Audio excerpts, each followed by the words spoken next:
आता बातमी 36 जिल्ह्यांची। नवी दिल्लीतील बॉम्बस्फोटानंतर नवी मुंबई पोलीस ॲक्शन मोडवर आलेले आहेत। शहरामध्ये मध्यरात्री अनेक ठिकाणी नाकाबंदी करण्यात आली असून बाजारपेठेमध्ये पोलीस बंदोबस्त तैनात करण्यात आला आहे। तसंच रस्त्यांवर नाकाबंदी करून वाहनांची तपासणी केली जाते आहे।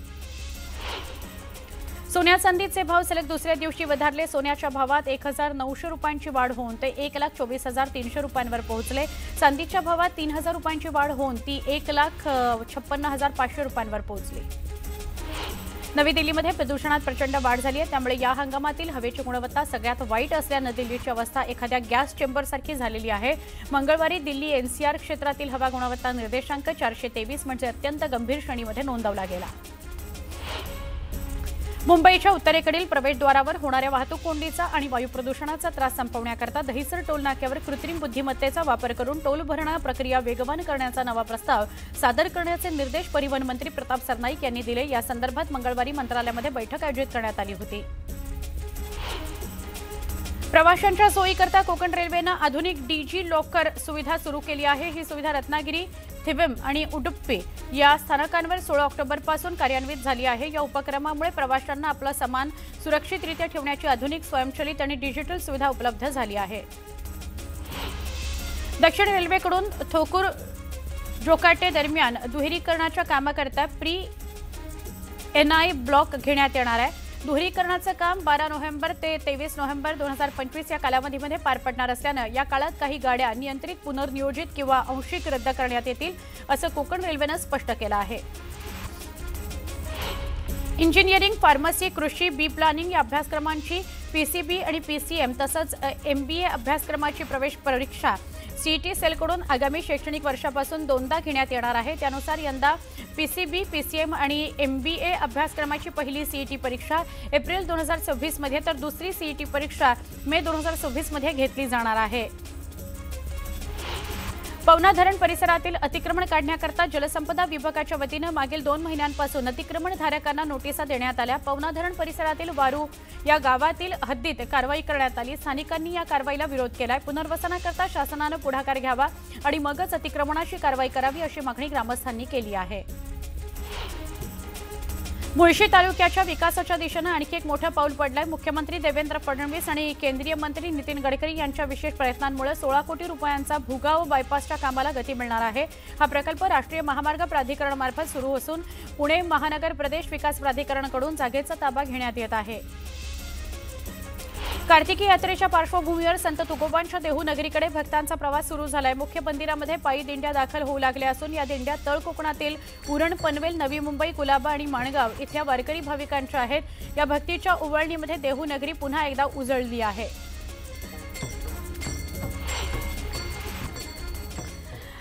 तर आपण अजून एका महत्त्वाच्या घडामोडीकडे वळूया।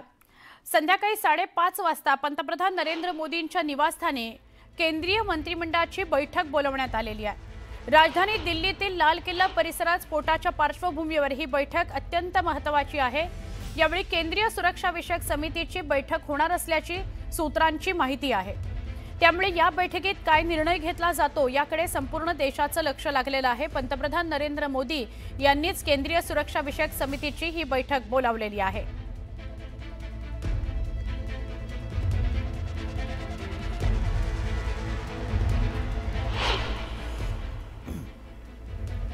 अजून एक अपडेट या दिल्ली स्फोटा प्रकरणात येते। दिल्ली स्फोटा प्रकरणी आणखी एका डॉक्टरला अटक करण्यात आलेली आहे। डॉक्टर शाहीनचा भाऊ डॉक्टर परवेज अन्सारी एटीएसच्या ताब्यात आहे। जम्मू काश्मीर पोलीस आणि यूपी एटीएसचा अन्सारीच्या घरावर छापा पडला आणि त्याला ताब्यात घेण्यात आलं। अन्सारीचा लॅपटॉप आणि कागदपत्र जप्त करण्यात आलेली आहेत। ही डॉक्टरची 5वी किंवा 6वी अटक असेल। डॉक्टर शाहीन सईद यांना अटक करण्यात आलेली आहे। अन्सारीचा लॅपटॉप आणि कागदपत्र पोलिसांकडून जप्त करण्यात आलेली आहेत। लाल किल्ल्याजवळच्या सुभाष चौक सिग्नल जवळ सोमवारी 6:40-45 पासून 52 मिनिटांच्या दरम्यान हुंडाई i20 कारमध्ये शक्तिशाली ब्लास्ट झाला। या आत्मघातकी दहशतवादी हल्ल्याआधी डॉक्टर उमरनं त्याच i20 फरीदाबाद ते दिल्ली असा 10 तासांचा प्रवास केला। या 10 तासांच्या प्रवासात त्याने लाल किल्ल्याजवळच्या पार्किंगमध्ये तब्बल 3 तास घालवले आणि त्यानंतर हा स्फोट घडवून आणला।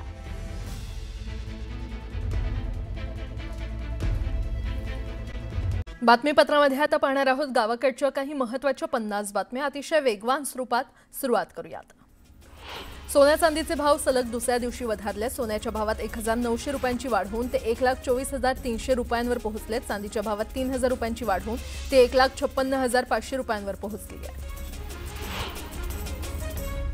नवी दिल्लीमध्ये प्रदूषणात प्रचंड वाढ झाली आहे, त्यामुळे या हंगामातील हवेची गुणवत्ता सर्वात वाईट झाल्याने दिल्लीची अवस्था एखाद्या गॅस चेंबर सारखी झालेली आहे। मंगळवारी दिल्ली एनसीआर क्षेत्रातील हवा गुणवत्ता निर्देशांक 423 म्हणजे अत्यंत गंभीर श्रेणीमध्ये नोंदवण्यात आला।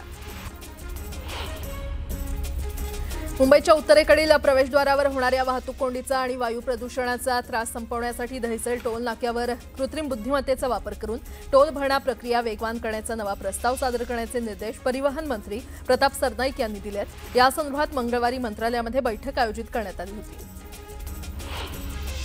प्रवाशांच्या सोयीसाठी कोकण रेल्वेने आधुनिक डिजी लॉकर सुविधा सुरू केली आहे। ही सुविधा रत्नागिरी, थिविम आणि उडुपी या स्थानकांवर 16 ऑक्टोबरपासून कार्यान्वित झाली आहे। या उपक्रमामुळे प्रवाशांना आपलं सामान सुरक्षितरित्या ठेवण्याची आधुनिक, स्वयंचलित आणि डिजिटल सुविधा उपलब्ध झाली आहे।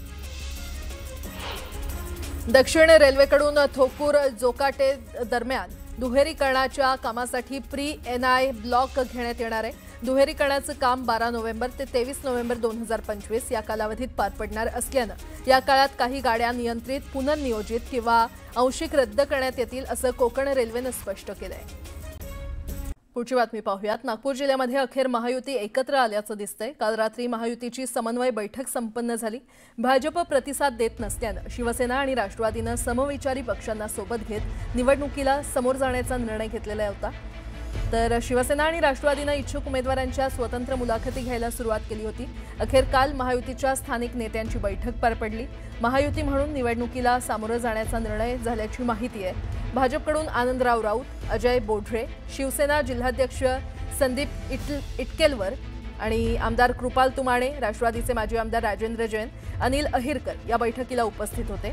अनेक तालुक्यातील कार्यकर्त्यांची मागणी स्वतंत्र लढण्याची असल्यानं निवडणुकीपर्यंत महायुती कायम राहील का यावर प्रश्नचिन्ह कायम आहे।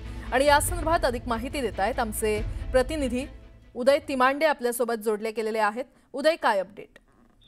खरं तर नागपूरमध्ये महायुती सोबत लढणार का यावर जे आहे ते कालपर्यंत प्रश्नचिन्ह होते, कारण भाजप जे आहे ते इतर पक्षांना म्हणजे राष्ट्रवादी असेल, शिवसेना असेल यांना बैठकीसाठी प्रतिसाद देत नव्हता। त्यामुळे राष्ट्रवादी आणि शिवसेनेचे कार्यकर्ते संभ्रमात होते आणि हा संभ्रम लक्षात घेता शिवसेनेनं आणि राष्ट्रवादीनं जे आहे ते आपल्या कार्यकर्त्यांच्या इच्छुक उमेदवारांच्या बैठका घेण्याला जी आहे ती सुरुवात केली होती। आणि त्यानंतर काल अखेर ही बातमी धडकल्यानंतर भाजपनं जी आहे ती समन्वय समितीची बैठक घेतली। काल रात्री उशिरापर्यंत जे आहे ते नागपूरमध्ये स्थानिक भाजप आणि महायुतीच्या नेत्यांची बैठक झाली आणि या बैठकीमध्ये नगर पंचायत आणि नगर परिषदेच्या निवडणुकांमध्ये जे आहे ते महायुती म्हणून लढण्याचा निर्णय पक्षाच्या वरिष्ठ नेत्यांनी घेतला असल्याची चर्चा झाली। मात्र अनेक तालुक्यांमध्ये जे आहे ते कार्यकर्त्यांची, प्रामुख्याने भाजपच्या कार्यकर्त्यांची स्वतंत्र निवडणूक लढण्याची इच्छा आहे। त्या संदर्भात काही कार्यकर्त्यांनी 2 दिवस आधी चंद्रशेखर बावनकुळे यांची भेट घेत जी आहे ती स्वतंत्र निवडणूक लढावी, भाजपनं स्वबळावर निवडणूक लढावी अशी मागणी लावून धरली होती। त्यामुळे काल ही समन्वय समितीची बैठक झाली असली तरी ही समन्वय समितीच्या बैठकीत झालेले निर्णय निवडणुकीपर्यंत कायम राहील का यावर प्रश्नचिन्ह आहेत, कारण भाजपची ताकद नागपूर जिल्ह्यात इतर पक्षांपेक्षा जास्त आहे। त्यामुळे भाजपने ही निवडणूक स्वबळावर लढवावी, अनेक तालुक्यांमध्ये जे आहे ते भाजपचा नगराध्यक्ष होऊ शकतो अशी मागणी कार्यकर्त्यांची आहे। त्यामुळे आता या सगळ्या बैठकीनंतर कार्यकर्ते आणि पक्षाचे नेते काय निर्णय घेतात याकडे लक्ष असणार आहे। मात्र मुख्यमंत्र्यांचा हा गृह जिल्हा आहे, त्यामुळे या गृह जिल्ह्यामध्ये महायुती एकत्र राहते की स्वतंत्र लढते यावर राज्यामध्ये एक नवीन संदेश जाण्याची शक्यता आहे। त्यामुळे आता या सगळ्या घडामोडींकडे महायुतीमधले घटक पक्ष कशा वेळोवेळी तुमच्याकडून अपडेट घेत राहू। तुर्तास धन्यवाद। अभिनेता गोविंदा याच्यावर क्रिटिकल रुग्णालयामध्ये उपचार सुरू आहेत। चक्कर आल्यानंतर रुग्णालयामध्ये त्याला दाखल करण्यात आलेलं आहे। रात्री 1 वाजण्याच्या सुमारास त्याची प्रकृती बिघडली। गोविंदाचे मित्र ललित बिंदाल यांनी या संदर्भातली माहिती दिलेली आहे। क्रिटिकल रुग्णालयामध्ये सध्या त्याच्यावर उपचार सुरू असल्याची माहिती मिळते आणि या संदर्भात अधिक माहिती देत आहेत आमचे प्रतिनिधी संकेत वरक आपल्यासोबत जोडले गेलेले आहेत। संकेत, मी आताच हॅलो, संकेत बोला. हा, तर गोविंदा यांची प्रकृती जी रात्री खालावली होती, त्यांना एक 12-12:30च्या दरम्यान त्यांना चक्कर आली, ते बेशुद्ध पडले आणि त्यांचे जे मित्र आहेत आणि त्यांचे जे वकील आहेत ललित बिंदाल यांनी या संदर्भात इंस्टाग्रामवरती ट्विट करून माहिती दिली. आता झालं असं की त्यांना चक्कर आली, ते घरी पडले. तिथल्या लोकांनी आधी क्रिटिकल हॉस्पिटलला, जे त्यांच्या अगदी घरापासून हाकेच्या अंतरावर आहे, तिकडे फोन केला आणि तिथून डॉक्टरांशी चर्चा करून एक प्राथमिक उपचार आधी त्यांच्यावरती गेले, गोविंदा यांच्यावरती केले आणि त्यानंतर 1 ते 1:15च्या दरम्यान त्यांना क्रिटिकल हॉस्पिटलमध्ये, जुहूमध्ये जे आहे क्रिटिकल हॉस्पिटल, तिथे त्यांना दाखल करण्यात आलं. आपण बघा, गेल्या वर्षी सुद्धा जेव्हा त्यांचं ते फायरिंग प्रकरण झालं होतं, चुकून मिसफायर झालं होतं बंदुकीचं आणि त्यांना पायाला गोळी लागली होती, तेव्हा सुद्धा त्यांना त्याच क्रिटिकल रुग्णालयात दाखल करण्यात आलं होतं. आता जे झालंय हे काल रात्री मध्यरात्री झालंय, त्याच्यामुळे फार आपल्याला अजून याच्यावरती माहिती मिळाली नाहीये. ललित बिंदाल यांच्याशी आपण पुन्हा संपर्क साधण्याचा प्रयत्न केला, अर्थात अजून सध्या तरी त्यांच्याशी आता संपर्क होऊ शकत नाहीये. पुढच्या काही तासांमध्ये आपल्याला या संपूर्ण प्रकरणाची डिटेलमध्ये माहिती मिळेल. ठीक आहे संकेत, धन्यवाद या माहितीसाठी. पुढची बातमी, मोठी बातमी. पुण्यातील जमीन व्यवहार प्रकरण गंभीर असून आज मोठा गौप्यस्फोट करणार असल्याचं सामाजिक कार्यकर्त्या अंजली दमानिया यांनी सांगितलंय. प्रचंड मोठा घोटाळा समोर आणणार असून महसूल मंत्र्यांसोबत बैठक पार पडली असल्याची माहिती अंजली दमानिया यांनी दिली आहे. तर अजित पवार यांनी पालकमंत्री पदावरून आणि उपमुख्यमंत्री पदावरून राजीनामा देणं अपेक्षित आहे, अशी मागणी मुंढवा जमीन व्यवहार प्रकरणी अंजली दमानिया यांनी केली आहे.